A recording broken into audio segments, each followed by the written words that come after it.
Salut Johan, donc petite vidéo donc, de préparation des grades à ta demande. Avant de démarrer dans le vif du sujet, deux ou trois petites recommandations. La première, dans l'idéal, donc cette vidéo-là, il faut la réaliser, il faut s'entraîner à la réaliser quand on ne sera plus en situation de confinement et lorsqu'on pourra continuer à s'entraîner en étant donc en distance de combat, comme tu vas voir tout à l'heure. Donc normalement, on n'a pas le droit de s'entraîner tel que je vais te proposer là. Donc ce sera évidemment à faire pour ne pas être hors la loi après le confinement, voilà, pour respecter les préconisations sanitaires qui s'imposent. Voilà, la deuxième, vu qu'on l'a fait un petit peu à la cool avec mon fils hier, voilà, il faudrait se dire que tout ce qu'on fait là, il faudrait que ce soit un petit peu plus rythmé, il faudrait que ce soit un petit peu plus dynamique au niveau de la vitesse, que nous on a réduit volontairement pour qu'on puisse évidemment voir dans le détail de ce qu'on a fait, mais il faudrait que ça aille un petit peu plus la pêche que ce qu'on a fait. Donc voici une proposition d'exercice qui peut être à ta portée. Voilà, j'ai fait exprès de ne pas faire de coups de pied trop haut, de choses pas hyper compliquées, mais voilà, des choses variées. Il y a du pied-point, des projections. J'ai essayé à chaque fois d'utiliser les deux bras, les deux jambes, de varier sur 3 niveaux différents, de faire un coup de poing retourné, un coup de pied retourné, un coup de pied à la tête, voilà, pour qu'on ait un étayage technique voilà, intéressant. Peut-être rajouter un coup de pied de face que j'ai pas fait, qui aurait pu être pas mal dans la vidéo, et peut-être enlever une projection, mais voilà, bon, c'est le choix que j'ai fait de faire ça. Après, ce qui est bien sur les 8 défenses, ce serait bien qu'il y ait au moins 3 projections. Si tu voulais en faire plus, tu peux, mais il faudrait meubler un peu de pied-point pour montrer voilà, de différents types d'attaques, différentes techniques au jury. C'est important aussi de varier la défense. Pas uniquement faire des parades ou des blocages, mais également donc des esquives et des contre-attaques. Varier la structure également de ce que tu vas faire. C'est-à-dire, c'est pas juste je bloque et puis j'envoie un coup de poing, un coup de pied, un coup de poing, ni faire j'envoie mon bras avant, ma jambe arrière, mon bras avant. Il faut pouvoir varier la structure de ce que tu vas faire. Doubler la jambe avant, faire un changement de garde, etc. Pour que ça puisse être pour pas que ce soit monotone en fait. Et bien montrer que dans chaque situation, tu as pu te décaler et que tu as compris en fait à quoi te servait ton moyen de défense et te dire là je suis prêt, donc je vais peut-être plutôt utiliser mon bras arrière en crochet par exemple, que vouloir faire des coups de pied trop haut en fait en étant trop serré. Donc la distance est importante, mais c'est important vraiment de varier cette structure, qu'on n'ait pas toujours l'impression de voir la même chose en fait. Parce que c'est souvent le piège que l'on fait, c'est-à-dire qu'on bloque le coup qui arrive et on envoie, je sais pas moi, 2 coups de poing, un coup de pied, direct du gauche, direct du droit, et puis middle jambe arrière par exemple. Et on retrouve ça au coup d'après, encore au coup d'après, puis on change juste le coup de pied, on met un crochet à la place du direct. Voilà, ça ce serait pas assez varié au niveau de la structure. Donc il faudrait impérativement varier la structure, avoir des décalages, faire 2 fois une jambe avant, 2 fois un bras arrière, etc. etc. pour que ça puisse être sympa à regarder, voilà, justement pas monotone, qu'on n'ait pas l'impression de voir toujours la même chose, même si les techniques sont légèrement différentes. C'est parti. Attention également, en gongfang, à ne pas faire de coups interdits. Alors ça a l'air facile comme ça à comprendre. Sur les coups dans les parties, c'est normalement pas très compliqué à cibler. Par contre, si jamais tu devais bloquer un coup de poing ou un coup de pied en te décalant ou en faisant en sorte que l'autre se décale sur l'extérieur, on peut assez facilement viser l'arrière de la tête, voire la colonne vertébrale. Donc faire attention à ça, parce qu'on a déjà eu ce problème-là rencontré sur plusieurs grades du club. Alors gongfang numéro 1, de direct.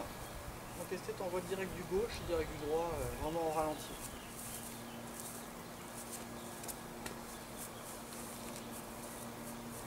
Donc là sur le premier, Johan, j'esquive sur le côté, il envoie son direct. Et j'attends pas le deuxième, de toute façon il va l'envoyer. Je fais une esquive rotative. Au moment où je fais ma première esquive, j'envoie un direct au niveau du buste. J'esquive. Et au moment où je remonte, j'envoie mon uppercut. Alors on voit ici un crochet, ça peut être un direct, peu importe. Et mon coup de pied de côté, jambe avant. Il m'envoie ces 2 directs, donc il est loin. Je reste loin tout le temps. À aucun moment je me rapproche, donc attention à ne pas faire de technique trop près, comme des uppercuts en étant très loin, ou des crochets en étant très loin aussi. Donc là c'est lui qui décide d'avancer. Boum. Si jamais il me l'envoie bien, il me touche. Boum. Donc là moi je suis dans sa distance. j'esquive tout de suite, je me rapproche légèrement, en même temps que je me rapproche, l'hypercute, là on peut le placer, là, le crochet au niveau du visage, si tu te sens plus petit que ton partenaire, ça peut être indirect, puis là, coup de pied de côté, jambe avant pour rester loin. Tout petit peu plus vite. Boum, boum. Avec le direct au début un peu plus vite, c'est le même, pardon, un peu plus vite. 3. Deuxième gong fang, donc on est sur les 2 crochets. Donc les 2 crochets, c'est exactement l'inverse de ce qu'on a fait là. Là, on est tout de suite très près. Donc attention avec ton partenaire quand tu le feras, ne te prends pas au piège de te mettre très près. Si tu te mets très très près, en étant là, forcément, les frappes de ton partenaire vont être plus rapides à te toucher. Donc moi je te conseille de faire en sorte d'être, pas forcément hyper loin, mais un peu plus loin, pour que tu aies bien le temps de voir les frappes arriver, quitte à ce que ce soit des crochets un petit peu larges. Donc ne te colle pas trop. Donc sur le deuxième, tu vois, tu restes à peu près à la même distance pour venir enchaîner ici, là, donc les crochets. Il envoie son crochet, gauche, hop là, et droit. Là, je vais juste les bloquer et venir les attraper. Pour pas que ça ressemble trop, on va dire, à au premier enchaînement qu'on a fait. Donc là, il envoie le premier, je bloque le deuxième, j'attends pas, j'attrape. Hein, quand j'ai avancé pour faire ça, j'ai avancé directement. J'ai pas fait le changement de garde, avancer, pousser. Je saisis, je reste droit, je pousse pour essayer de venir faire tomber. Avance un tout petit peu ST. Pour les blocages, hein, je lève mon premier bras sur le côté, le coude en avant, et le deuxième. Dès que je vois que ça part, je me place. La jambe elle reste pas traînée, je ramène, je regarde dans l'air, je souffle. Et évidemment, je fais tomber, on va le faire une fois un petit peu plus vite.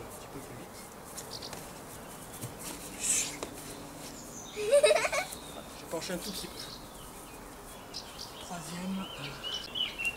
Troisième gong fang, c'est le coup de pied de face. Donc coup de pied de face, il n'y a rien de spécifié, on va le faire en jambe arrière, mais évidemment ça pourrait être jambe avant sans problème. Donc coup de pied de face, jambe arrière. Là je vais venir bloquer sur le côté, un bras opposé, il m'envoie sa jambe droite, je bloque avec mon bras droit. Lorsque je vais pousser, j'envoie mon low kick. Quand j'ai envoyé ici mon low kick, je vais le doubler. 2, je vais venir reposer et j'envoie un direct. Tout ça c'est pour varier un petit peu les codes que l'on va faire et qu'on n'ait pas toujours une structure gauche, droite, gauche, droite, gauche, droite. 2 jambes avant et une droite. Je l'envoie, je recule bien, je pousse. 1, 2, boum, 3. Si tu veux mettre un 4e coup pour enrichir un petit peu ça, ça peut être un middle en changeant de garde. Le piège à ne pas commettre là, c'est de faire un coup de pied circulaire au corps après le direct. Ça ressemblerait à un truc comme ça. Si jamais je bloquais là, j'envoyais 1, 2, 3.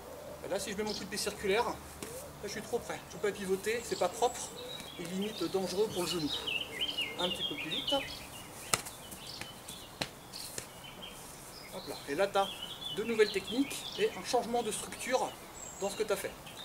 Coup de pied circulaire, il n'y a rien de spécifié. On va en faire, je vais t'en proposer 2 différentes. Coup de pied circulaire au niveau moyen et coup de pied circulaire au niveau de la cuisse. Coup de pied circulaire, moi j'essaie toujours quand je fais ça, Johan, de faire des projections. Toutes les premières, elles sont assez faciles à faire. Il n'y a pas beaucoup de choix dans l'incertitude, on va dire. Alors que toutes celles à la fin, c'est là où c'est plus compliqué. Moi, je ferais plutôt du pied-point sur celles qui sont sur la fin. Donc là, celui-là, c'est un truc pas trop dur à attraper. Donc, coup de pied circulaire, on va faire le moyen d'abord, puis après on le fera en bas. Coup de pied circulaire moyen. Je bloque, j'attrape. Je me mets de dos à Esteban. Vraiment de dos. Je recule ma jambe. Et là, je vais balayer. Puis je fais le mouvement tout seul, sans qu'il y ait de coup. Bloquer. Attraper. Croiser. Balayer, tirer. La chute est assez rude, donc attention, si tu le fais à la maison via les molos, ou de faire que le mouvement en enroulant légèrement dans un petit balayage. Je vais le faire en une fois tranquillement. Normalement, si c'est bien fait, on a inversé nos places. Donc il y a plein de variantes possibles à ça, mais ce qu'il faut c'est venir bloquer, attraper, enrouler et faire tomber, soit en levant la jambe, soit en bloquant là. Pour des raisons sécuritaires, je ne vais pas le faire plus vite, on va rester sur ça. Si ça arrivait, au niveau de la jambe, si le jury te demandait, coup de pied circulaire sur le suivant, au niveau donc de la cuisse. Esteban envoie. Là je vais avancer, il faut être sûr au niveau de son partenaire, n'hésite pas à te à te rôder un petit peu avec lui si jamais tu savais un petit peu qui c'était. Si le coup de pied arrive en bas ici, je tourne mes cuisses, j'avance. En même temps que j'avance, je vais mettre un direct dans la tronche. Alors ça se fait une fraction de seconde, c'est facile à faire, mais c'est facile aussi à rater, ça c'est que du temps de réaction. J'attrape, je pousse. Et là ça tombe tout de suite. C'est quelque chose de très pragmatique qu'on retrouve dans toutes les compétitions de sanda. Le coup, il faut faire attention quand on l'encaisse, il ne faut pas que ce soit ça. Hein, c'est vraiment, il ne faut pas qu'on entende le bruit de taper, il faut que ce soit très léger. Sinon le jury va se dire, bah, tiens, le coup il se l'est quand même pris.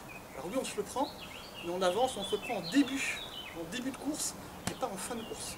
C'est là où le timing est important. On sait qu'on va projeter, donc on ne va pas rester bien droit, on va descendre sur nos jambes. Il envoie, boum. Et là j'avance, juste à avancer, lever la jambe et faire tomber. Gong fang suivant, on est sur coup de pied de côté. Il n'y a rien de demandé.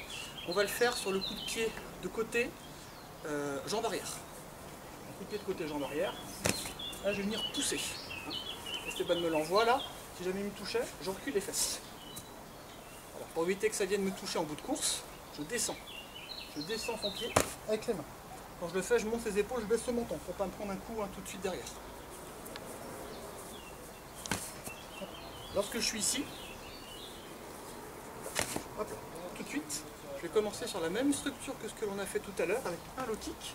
Et justement pour surprendre le jury, je vais venir poser ma jambe sur l'intérieur. Je pose, et là je vais venir faire un coup de pied retourné de côté. D'accord ? Je pose, coup de poing retourné de l'autre bras. Attention, c'est pas un enchaînement qui est facile à faire. On a un mélange de distance et c'est très sec, très rapide et ça peut être très dangereux si c'est mal fait, si c'est fait en contrôlant mal sa puissance. On refait doucement. 1, 2, 3, 4. Un tout petit peu plus vite. Et là c'est bien parce que ça complique vraiment, parce que là j'ai un coup de pied identique qu'on a revu déjà une fois. Nouveau coup de pied, nouveau coup de poing. On n'avait pas vu avant. Maintenant on a sur le gong fang suivant des enchaînements qui sont, on va dire, à appréciation du jury. C'est-à-dire que là c'est libre, mais on doit avoir un pied, un point. Donc l'enchaînement va commencer par un pied, par un point. Les coups, il ne faut pas se les prendre, mais il faut laisser ton partenaire déplier ces deux techniques. Hein, par exemple, si le jury décidait de m'envoyer un low kick jambe avant et un direct bras avant, voilà, il ne faudra pas faire ça par exemple. Il faudrait éviter, parce que là je ne l'ai pas laissé finir ce que le jury a demandé. J'étais trop vite. Il faudrait le bloquer ou esquiver, et après ensuite enchaîner sur autre chose. Il faudrait bien avoir un mouvement de défense pour le premier, un mouvement de défense sur le deuxième. Justement, c'est ce qu'on va faire là. Il envoie sa jambe. Je recule tout de suite. Lorsque j'ai reculé, immédiatement après, je vais lui envoyer un low kick avec la même jambe. Boum. Il faut bien que les bras restent en haut pour que je puisse bien anticiper sur le direct. Si je fais que ça en bloquant le direct, ça va donner ça. J'envoie. Lorsque j'ai bloqué avec mon autre bras, là je vais venir enchaîner. 1, 2, 3. Si la distance me le permet, j'envoie un coup de pied un petit peu plus haut pour varier les niveaux. On a varié un petit peu moins pour l'instant. Si jamais Esteban recule beaucoup, j'envoie jambe arrière. Si reculait pas trop, si j'étais ici, ben là, plutôt jambe avant. Ou si jamais t'aimais bien, jambe avant ici, venir faire en finissant un coup de pied croissant par exemple. On recommence ça doucement. Low kick, j'esquive, j'envoie, ping, je bloque ici, et lorsque j'ai bloqué ici, j'envoie 1, 2, et après voilà, si je passe par la tête, moi j'en refais encore un low kick, un coup de pied là, mais il faut au moins qu'il y ait 3 coups. Au moins 3 coups. On le fait un petit peu plus vite. On voit 1, 2, 3, 4. Une dernière fois au ralenti, j'enlève, j'envoie, je bloque. Et là, moi, je rebondis dessus. 1, 2, 3. Donc, ce que je te conseille, ces enchaînements-là, c'est de ne pas les apprendre par cœur. Parce que ça peut être de tout et n'importe quoi. C'est de te préparer le plus possible à rendre plutôt en pied-point. Ça me paraît, moi, en tout cas, plus facile voilà, sur des choses qui peuvent être aléatoires en fonction du juge. L'avant-dernier, c'est l'inverse. Là, on fait point et pied. Donc, je te conseille, si tu le sens bien, bloquer le point, saisir la jambe pour faire tomber. Donc là, on va essayer de faire l'inverse. On va faire un enchaînement un peu plus compliqué. Crochet bras arrière et coup de pied de face, jambe avant. Crochet bras arrière, j'ai bloqué comme j'ai fait tout à l'heure. Et coup de pied de face, jambe avant ici, il envoie. Alors, ça peut arriver ce genre d'enchaînement là sur des sorties de corps à corps. De toute façon, le jury peut te demander n'importe quoi, pas tout le monde c'est dans le thème, ou même des enchaînements un peu bizarres comme ça. Ce serait bizarre de commencer en bras arrière, mais de toute façon, s'il a commencé avant en bras avant, ce serait logique qu'il fasse au moins un enchaînement en commençant avec le bras arrière. Il envoie son crochet, je bloque, coup de pied de face, je recule, j'attrape. Un peu comme pour le coup de pied de côté, il veut viser mon ventre. Donc je mets mes fesses en arrière. Si je mets mes fesses en arrière, mon ventre forcément recule aussi. Avec le coup de pied de face, main droite dessus, main gauche dessous. J'attrape, je tire. Après je vais lever, je fais tomber comme je veux, ou je lève pour faire tomber. Je suis collé, crochet. 1, 2, je me cache bien, je fais une boule. Parce que je suis là, je mets son pied sur le côté. Sinon je bloque, je ne peux pas passer. Je mets sa jambe sur le côté. Je passe mon bras sur le côté ici, et là je fais tomber. Ou j'attrape, je lève, il y a plein de manières de faire tomber. Mais le plus dur c'est d'arriver là. Ou de faire une sortie par exemple. Un petit peu plus vite. Je me cache, j'ai bien mis mes faces. Le dernier c'est pied-point projection. Alors c'est presque le plus facile bizarrement, parce que tu dois en fait juste bloquer ce que va te demander le jury. Esteban va faire une projection. Et toi par contre, il faut que tu sois fort sur comment neutraliser une projection. Soit une saisie en haut pour venir faire tomber, soit une saisie au niveau des jambes pour venir lever. Ça peut être l'une de ces deux-là généralement. Mais le jury peut être assez évasif. Ça peut très bien être, vous envoyez un coup de pied, un coup de poing, vous attrapez votre partenaire au niveau des jambes. Et après, ça peut être direct, en faisant un pas, en passant sur le côté, ça peut être beaucoup de choses différentes. Mais il faut se concentrer vraiment sur la fin, bloquer la projection et finir par une projection. Souvent c'est mieux, ce sera plus facile que juste de neutraliser et de ne pas avoir de répondant derrière. Je vais te proposer deux solutions possibles à ça. On était sur point d'abord, je ne sais plus, pied. Pied, on va faire low kick et low kick direct du droit et saisi au niveau du buste. Donc juste l'enchaînement tranquillement, c'est bien de le faire. Low kick, direct du droit, et il m'attrape, voilà, dans le but de me faire basculer en arrière. Si jamais il fait ça, c'est jackpot, parce que c'est pas bien compliqué. Sinon on voit le low kick. Je bloque. Quand j'ai bloqué, ça va? Ouais. Quand je bloque, j'incline un tout petit peu. C'est vraiment le genou ou le haut du tibia qui va venir bloquer. Quand je bloque pas droit, j'incline sur le côté, un tout petit peu. Et surtout, je reste bien concentré sur le point. Et encore. 1, 2. Là, je bloque là, je laisse m'attraper. Et dès que je ne le vois plus, je bascule en arrière. Dès que tu vois ton partenaire, tout se passe bien. Dès que tu sens qu'il commence à lever la jambe et donc qu'il commence à tourner, avec ton bras droit, tu appuies sur le côté. Et ça tourne tout seul, même avec une grosse différence de poids. On commence. 1, 2, hop, je ne vois plus, hop, je bascule. Juste la main. C'est dans un autre cas de figure, c'était une saisie en clinch. Une proposition possible sans forcément faire chuter si c'était pas ta spécialité. Donc je démarre sur la même, low kick, boum, je bloque là, et là il me saisit les jambes pour m'attraper. Lorsqu'il va venir me saisir les jambes ici, avant sa jambe gauche estée, tu vois, voilà. Là tu essaies de te rapprocher pour me lever. Je descends sur lui le plus possible. Si je veux faire une projection, il faut de toute façon le sprawler. J'envoie une jambe très loin en arrière, je me mets sur lui. Si je veux lui faire une projection, il sera passé parce qu'il s'assoit carrément par terre, mais si je veux moi lui faire une projection, j'attrape une jambe. Deux jambes, c'est déjà par terre, j'ai juste avancé, mais normalement ça se passe pas comme ça dans la vraie vie. Il recommence au début, 1, 2, il attrape, boum. C'est moi qui suis des accès ou... Regarde, refais juste au début, bouge pas ta jambe, boum, voilà. Et là tu avances ta jambe gauche, voilà, tac, voilà. Et là tu essaies de rester jambe gauche devant, voilà, tac. J'envoie ma jambe en arrière, un bras là, l'autre bras là, ça c'est si je veux projeter. J'attrape, je lève, il va tomber sur le côté.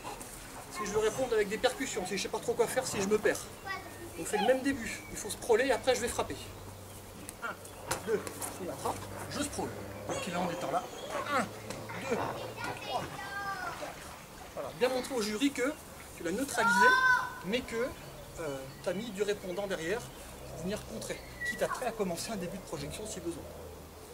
Donc là voilà ton programme de Kung Fu.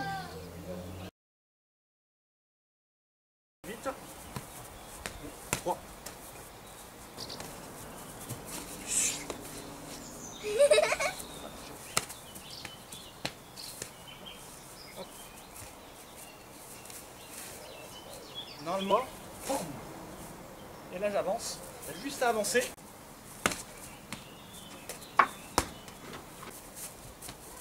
On voit 1, 2, 3, 4. Je me cache, j'ai bien mis les faces. On commence. 1, 2, hop, je ne vois plus, hop. 1, 2, je m'attrape, je sprawl. Donc là en étant là, 1, 2, un bras là. Le bras là, ça c'est si je veux projeter. J'attrape, je lève, il va tomber sur le côté. Donc deuxième UV, on est sur la partie cible. Donc quelques petites préconisations avant de commencer. La première, comme sur les Gongfang, normalement on ne peut pas s'entraîner à deux à une distance inférieure d'1 mètre en étant en contact. Donc c'est valable aussi pour les cibles. Donc tout ce que l'on va faire, il faut soit attendre qu'on ait le droit par l'État français de pouvoir le faire, ou alors de le faire avec une cible fixe, comme un sac de frappe par exemple, ou en shadows. Donc les quelques règles à avoir donc, pour les cibles, à savoir, déjà c'est faire des techniques propres. Donc il faut que tout ce que toi tu réalises quand tu vas taper, il faut que ce soit très propre. Le bon pivot, la bonne hauteur, que les bras soient solidaires, que tu n'aies pas de mouvement parasite d'appel, que lors des enchaînements, tes bras ne se baissent pas lorsque tu vas frapper, de l'autre bras par exemple, que tu n'aies pas les bras qui descendent quand les jambes montent. Voilà, ça c'est de la propreté technique générale. Et quand tu vas tenir les cibles, c'est peut-être là où c'est peut-être le plus compliqué, parce que ça peut, pour toi ça peut être embêtant, parce qu'on va voir que tu ne sais pas tenir des cibles et du coup ça peut gêner ton partenaire. On est bien sur des enchaînements et il faut absolument s'entraîner à tenir les cibles en faisant des choses simples. Moi ce que je te conseille, c'est de ne faire, quand tu vas faire des coups de poing, c'est de ne faire que des coups de poing au visage. Ne t'amuse pas à faire des coups de poing au corps. Que des coups de poing au niveau du visage dans la tenue des cibles. Et pour les coups de pied, tu peux faire des middle. Voilà, des middle, déjà c'est pas mal lorsqu'on est en pied-point. Et lorsque tu n'auras que des techniques de jambes à faire, tu peux faire des low kicks, des coups de pied moyens, éventuellement des coups de pied retournés, en levant bien le bras, coups de pied retournés revers, j'entends. Éviter les coups de pied retournés de côté, parce que c'est trop compliqué à taper, à contrôler quand on doit taper fort, parce que sur des cibles, on est censé taper vite et fort. Voilà, puis faire des choses, voilà, on va dire des choses simples. Quand tu es vraiment que sur la partie jambes, tu peux te permettre un petit peu plus de variété, des coups de pied de face, des coups de pied de côté, même si c'est un petit peu embêtant à tenir, parce que c'est plus compliqué de contrôler un coup et de bien pouvoir se placer. Mais middle, tu peux y aller à foison, les low kicks à foison, en faisant bien attention aux préconisations sécuritaires que tu vas voir dans cette vidéo. Et éventuellement coup de pied à la tête, coup de pied retourné. Et puis quand tu fais du pied-point, voilà, les points au visage, les coups de pied au corps, éventuellement en bas. Mais tu vas voir qu'avec 2 rounds de 2 minutes, normalement, avec tout ce que tu vas faire là, normalement, tu as de quoi largement tenir 2 minutes, en variant un petit peu tes structures, en faisant direct, crochet, uppercut, middle jambe avant ou jambe arrière. On peut faire beaucoup de choses sur 2 rounds. Allez, au boulot, mais après le déconfinement. Alors, pour le prochain round, on est sur le dernier UV, pour toi Johan, l'UV avec les cibles. Alors l'UV des cibles, ce qu'il faut travailler absolument, c'est la distance. C'est-à-dire qu'il faut que tu sois apte à discerner la distance de la queue de ton partenaire, à la fois en tenant les cibles et en donnant des coups. On va commencer par d'abord tenir les cibles. Si je veux qu'Esteban réalise des coups de poing directs, je vais mettre la cible devant moi. Et quand il va les faire, j'essaie de faire en sorte qu'il ait ses bras tendus, ou quasiment tendus, et qu'il se profile bien. Si jamais je lève mes cibles et que je me mets là, là ça marche pas. Le premier il passe, mais pas le deuxième, il y a encore ses limites. Donc c'est à toi de te caler sur ton partenaire et à le corriger si besoin, pour pouvoir être bien. Si tu lui fais faire pendant 30 secondes ça là, en étant là, lui sera mal noté et toi aussi. Tu l'auras mal tenu les cibles et tu ne l'auras pas corrigé. Pour tout ce que tu vas faire là, essaie de faire des choses simples. Pour tout ce qui est coups de poing, on fait uniquement des coups de poing à la tête. Ne pas s'embêter à faire des coups de poing au corps ou des trucs un peu compliqués. Direct, crochet, uppercut. Tout à la tête, avec des petits enchaînements. En restant bien à distance, direct, crochet, un par un, uppercut, vers le bas. Donc des petits enchaînements directs. On va le voir ici. J'avance légèrement le premier que je veux qu'il touche, qu'il cible. Je ne mets pas tout au même niveau. Il va commencer par son gauche, parce que je lui ai dit, gauche, j'avance le droit. C'est moi qui vais légèrement à l'encontre de celui-là. Si jamais je vais lui faire un crochet, par exemple, c'est moi qui avance. Un deuxième crochet, boum. Mais il faut que ce soit des enchaînements. Il ne faut pas faire comme tu as fait la première fois, où on était sur du temps de réaction. On est bien sur des enchaînements, ça veut dire minimum 2 coups. Si je demande à Esteban de faire 2 directs, 2 crochets par exemple, 1, 2, 3 et 4. Et là, attention, je lui dis, attention Esteban, respire, parce que là il fait tout. Il faut que tu aies ce regard, ce premier regard de correction. Il en joue encore, 1, 2, et s'il a pas sa garde, voilà, je lui force à monter un petit peu. Tout ça, ça fait partie de l'UV. S'il devait faire des uppercuts, il va faire ici gauche et uppercut. Direct du gauche, uppercut gauche. Il va le faire tranquillement là. 1, je lève et je descends. Voilà. 1 et 2. Pour faire bien vite, je lui mets un petit tac à chaque fois, ça ne mange pas de temps. Donc ça c'est sur les points et ça dure 30 secondes. Donc si tu devais faire au niveau du corps, ce qui est compliqué c'est de tenir des cibles au niveau du corps. Donc tout ça il faut éviter. Direct, crochet, uppercut, au niveau du visage, ça ne dure que de toute façon 30 secondes. Tu as 2 rounds à faire, mais 30 secondes en faisant des directs, des crochets, des uppercuts, je pense que ça devrait aller. Et pense à faire des enchaînements, c'est hyper important. Au moins 3-4 coups à chaque fois, ne perds pas du temps à faire des explications inutiles. Tu peux faire des enchaînements sur 2 directs par exemple.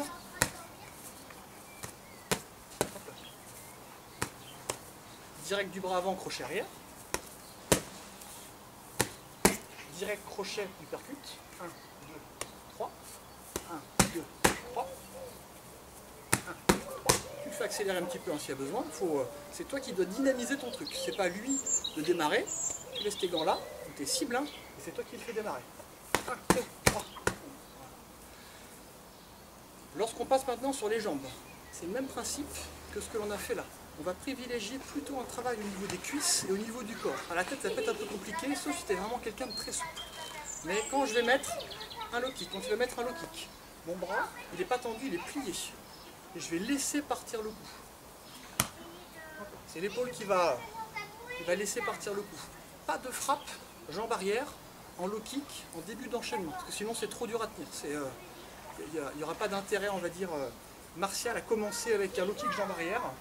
La cible serait trop compliquée après de devoir changer. Enfin, il y a un changement de garde, c'est un peu compliqué. Moi, je te conseille de démarrer jambe avant, de continuer jambe avant et de finir jambe arrière. Ou alors de doubler en posant par terre sur des middle, par exemple. Coup de pied de face, coup de pied de côté. Si tu n'es pas sûr de toi à 200%, Joanne, n'en fais pas. C'est des trucs à se faire avoir, ça. Des trucs à la con. On peut pas. C'est compliqué de taper très fort sur des coups de pied de face et des coups de pied de côté avec des cibles. Mais ça pourrait ressembler, cette UV, c'est sur 30 secondes, hein, à un truc comme ça.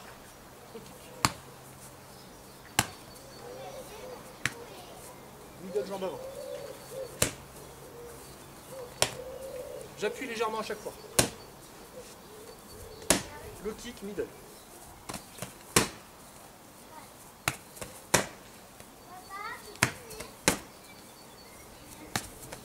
Que le middle jambe arrière. C'est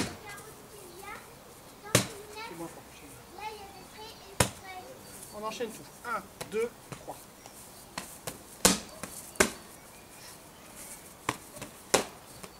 Voilà. Et là, on doit déjà être quasiment à 30 secondes. Si tu veux faire des cibles en coup de pied de côté, coup de pied de face, tu peux le faire, mais il faut vraiment être sûr de soi lorsque ça va toucher. Moi, j'ai peur que tu sois pénalisé s'il ne met pas assez de puissance dans ses coups.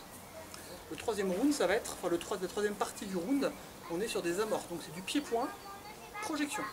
Donc il faut qu'à chaque enchaînement, tu aies des amorces de projection. Sans lever, hein, mais que des amorces. Ça peut être des saisies de jambes, ça peut être des saisies au niveau du buste, des tentatives de renversement, mais uniquement ça. Uniquement des tentatives. Par exemple, s'il envoie 2 directs, il va après me saisir les jambes. 1, 2. Je lève et il se place. Voilà. Et on repart encore. Donc tout ça, je lui dis bien pendant l'UV. Hein. 2 directs, et ensuite tu m'attrapes les jambes. 1, 2.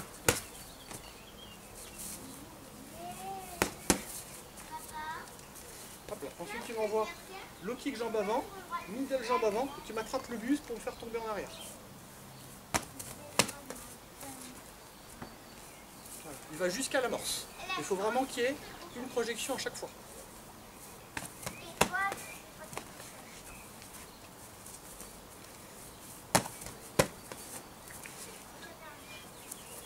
Ensuite, j'avance. Attention, plus dur là. J'avance. Tu me contres avec un coup de pied de face, jambe avant. Boum. Tu m'envoies ta droite. Boum. Ensuite, tu vas m'attraper juste une jambe avec les 2 mains. Tac. Voilà. Donc là, c'est moi qui déclenche. 1, 2. Et là, il attrape. 1, 2. Donc là, attention, il fait une petite erreur. Il avance un petit peu quand moi j'avance. Donc je lui dis attention là Esteban, tu restes bien là, c'est moi qui te fais déclencher. Il ne faut pas que tu fasses de petits pas. C'est que la jambe. Ping. Voilà, super. On attrape. Attention de bien tendre ton bras sur le direct. Un petit peu trop près. Voilà, donc soit il se corrige vite, soit, pour ne pas me faire avoir, je vais reculer ma cible. Il faut être malin, hein, pour l'obliger à s'allonger. Mais tout ça, on doit le voir dans l'UV, c'est quelque chose de dynamique. C'est pas un UV très dur, mais il faut s'y entraîner parce que c'est assez codifié. Allez, bon entraînement Johan, merci Esté.